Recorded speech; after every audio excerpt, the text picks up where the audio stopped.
Hi student, good morning. I am Vivek Prakash. Today teaching narration. आज हम लोग narration पढ़ेंगे। नरेशन का मतलब होता है स्पीच, और स्पीच के बारे में जानेंगे कि नरेशन का जो हमारा बोल सकते हैं मतलब होता है क्या, बोल सकते हैं कथन, स्टेटमेंट। ठीक है, तो स्टेटमेंट किसे कहेंगे? सबसे पहले ये बताइए, किसी के द्वारा कहा गया सेंटेंस को स्टेटमेंट कहा जाता है।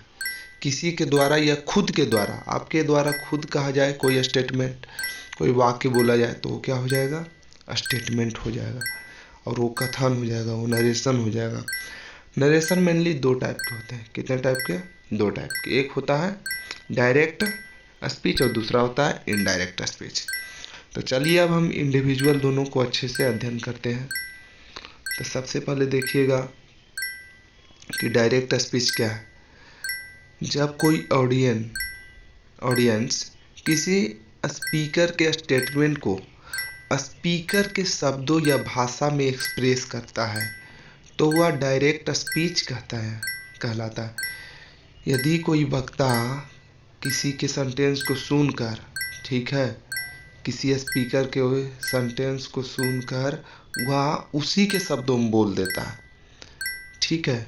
यदि कोई ऑडियंस किसी स्पीकर के, जैसे मैं बोलूँ मोदी जी कहें कि पटना बिहार की राजधानी है, ठीक है, तो इसी प्रकार से देखिएगा, तो इस टाइप के सेंटेंस के क्या हो जाएगा? डायरेक्ट स्पीच हो जाएगा, यानी उन्हीं के शब्दों में व्यक्त करना। अब कैसे पहचानेंगे कि कोई सेंटेंस हमारा सबसे पहले डायरेक्ट स्पीच है या नहीं है? तो सबसे पहले sentence are in the inverted comma, यानी सेंटेंस हमारा किस में होगा? इन्वर्टेड कॉमा में होगा, ठीक है। इंडिकेशन देखिए, जैसे example, Shweta sad I am busy. Shweta कही मैं व्यस्त हूँ, ठीक है। तो मैंने डायरेक्ट श्वेता के सेंटेंस को हम रिप्रेजेंट, श्वेता के सेंटेंस को रिप्रेजेंट कर दिए। सेकेंड वाला देखिएगा जो अपना टाइप था इनडायरेक्ट स्पीच। तो इनडायरेक्ट स्पीच क्या रहेगा, ध्यान दीजिएगा। तो इनडायरेक्ट स्पीच अपना आ जाएगा कि जब कोई ऑडियंस किसी स्पीकर के स्टेटमेंट को अपने शब्दों या भाषा में एक्सप्रेस करता है तो वह इनडायरेक्ट स्पीच कहते हैं। मतलब कि अपने शब्दों में करना है, ऑडियंस जो है स्पीकर के शब्दों में नहीं करना, अपने शब्दों में करना है, तो ऐसे सेंटेंस को हम क्या कहेंगे? इनडायरेक्ट स्पीच कहेंगे। जैसे कि देखिए यहाँ पे आप लोग को मैं बताना चाहूँगा, आइडेंटिफाई करना है कि इसमें सेंटेंस कॉमा के अंदर नहीं रहेगा। सबसे पहले इन्वर्टेड कॉमा के अंदर नहीं रहेगा। जैसे Shweta sad that she was busy. Shweta ने कहा वह व्यस्त है, ठीक है।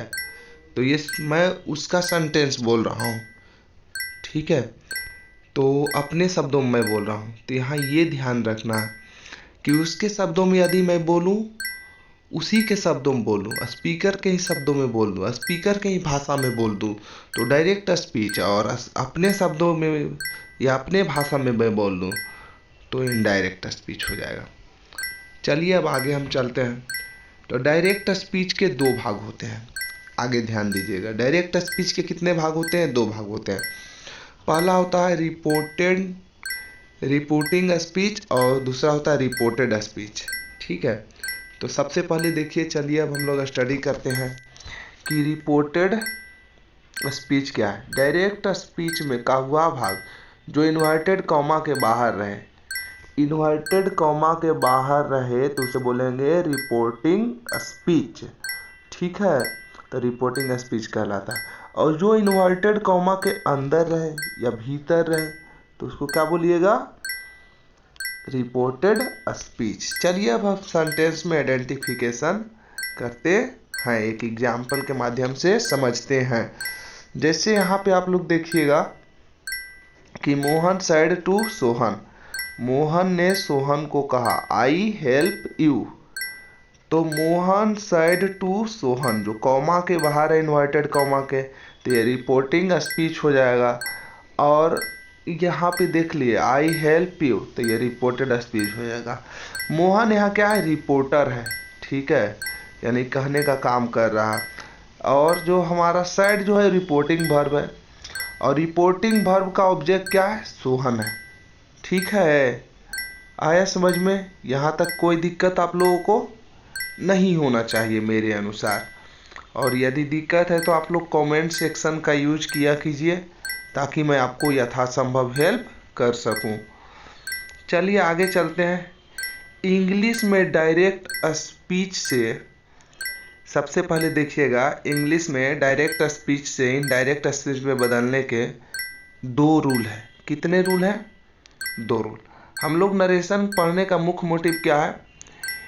कि डायरेक्ट से इनडायरेक्ट स्पीच में बदलने के लिए सीखना है। सबसे पहला रूल देखिए, जनरल रूल जिसको कहा जाता है। ऐसे रूल जो सभी तरह के वाक्य पर लागू होता है, सारे all type of sentence occupied this type of rule.